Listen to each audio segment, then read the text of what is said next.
After more than 20 years in education, I discovered something that completely changed the way I help parents and teens navigate the adolescent years. It's a simple shift. Name what works.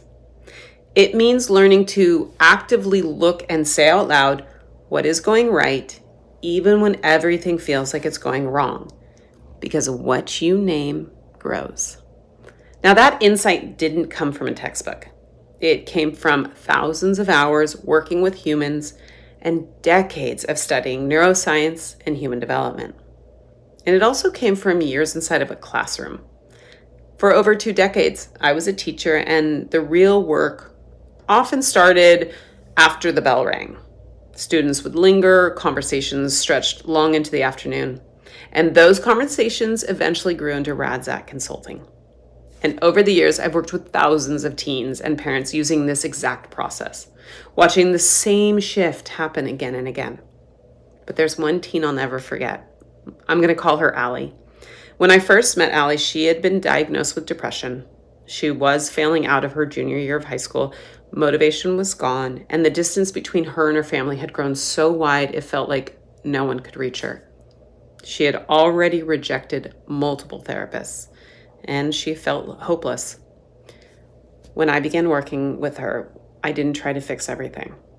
I started with one practice: name what works.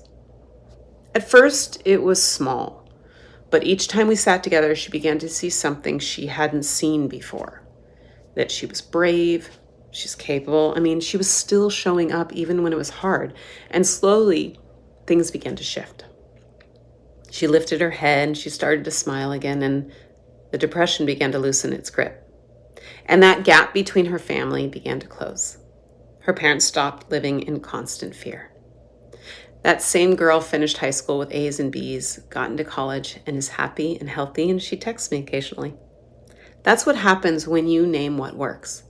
When I sit down with teens, they begin to see the skills under the struggle, that resiliency, that empathy, that courage. And when I work with you as a parent, I use this exact same tool because it is so easy to focus on what's not working. You're wired to help your child grow. But when you shift your lens, you begin to see the strengths that are already there, and you respond in a way that helps your teen see themselves differently too. Your teen isn't failing, they're becoming. That shift builds self-worth. It builds real confidence. And that's the heart of Radzak Consulting. When you work with me, you learn how to see the strengths already growing inside your teen and how to reflect that back so they begin to believe it too. Because if you want to see your teen's future begin to change, start by naming what works.